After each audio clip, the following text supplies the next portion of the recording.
students, welcome back to the history class. Students, in the previous class we have studied about the American Revolution. I hope the topic was clear to you all. Today we are going to read about the another revolution famously known as French Revolution. But before we start the topic, you must know about the society of the France at that time. In 1774, Louis XVI of Bourbon family became the King of France. He was only 20 years of old at that time and was married to an Austrian princess, Marie Antoinette. As you can see in front of it, the picture, you can see that I have written the first points, 3 points for the French Revolution, the causes, the events and the result. So now we'll start with the causes. Now, as I told you that Louis XVI of Bourbon's family was a king at that time, and we also know about his age. He was at an earlier age at that time, so was not having the real idea about the life of the people of his country. Now, at that time, France was divided into 3 distinct classes or estates. The first estate was made up of the clergy. The priests. Clergy contained the priests. The second class was having nobility people. The people, they were the absolute landlords and the higher class people of that society.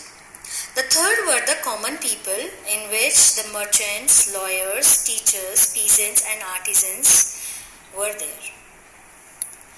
Now, the first 2 estates, the clergy and the nobility, enjoyed the privileges and luxuries. They owned all the land between them and paid no taxes. That was the main thing, that they paid no taxes. And the third estate was heavily taxed, and the life of the people was very miserable. As King Louis XVI was also living a life of luxury for himself, he was having no idea about the plight of the common people. So this was the first cause for the French Revolution.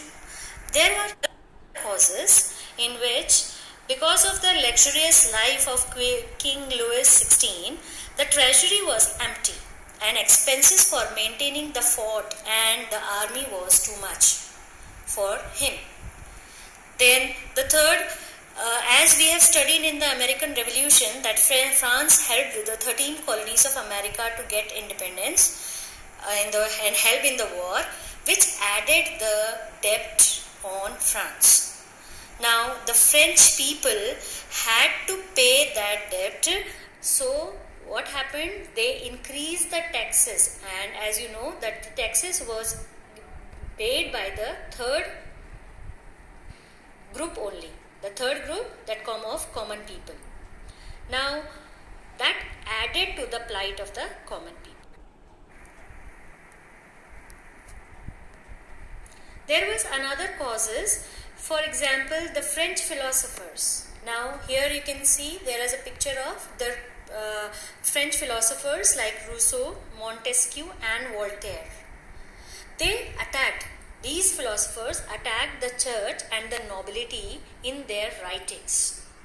Rousseau wrote that subjects have the right to overthrow a king who does not rule according to the general will. These philosophers propagated the ideas of liberty, fraternity and equality. Liberty and equality you would be knowing. Fraternity means the brotherhood. So these philosophers gave the ideas of liberty, brotherhood and equality.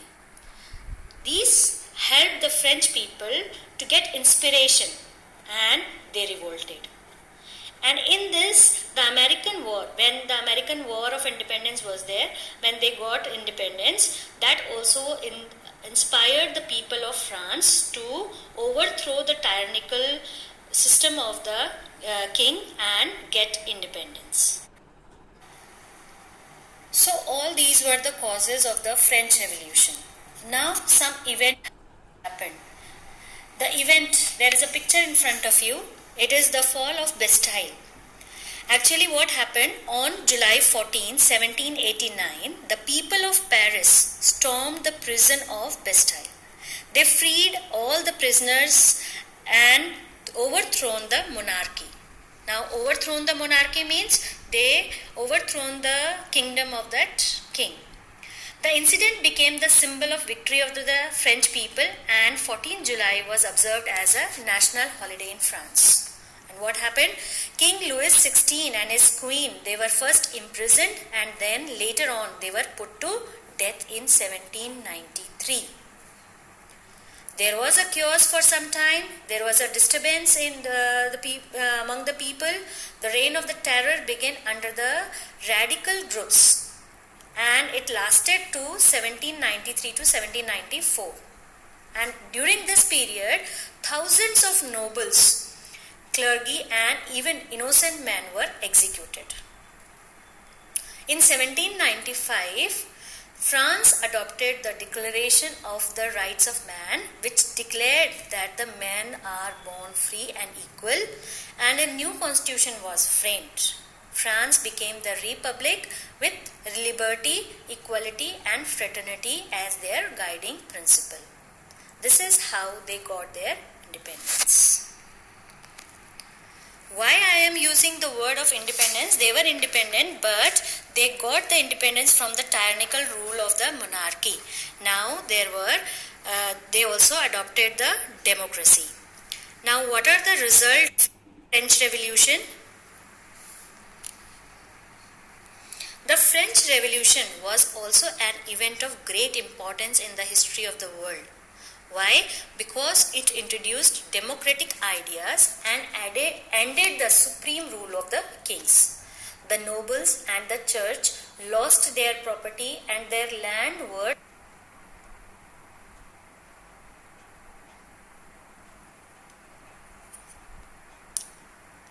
I repeat the sentence that the nobles and the churches lost their property and their land were distributed to the peasants. Slaves in French colonies were set free. And so the watchword of the French Revolution, such as liberty, equality, and fraternity, led to the rise of a new democratic and social order in Europe. Now again there will be a question why it was so important, the French Revolution, why it was so famous, because it awakened the national feelings. The common people were prepared to die for the sake of protecting the rights and privileges they had got due to the revolution.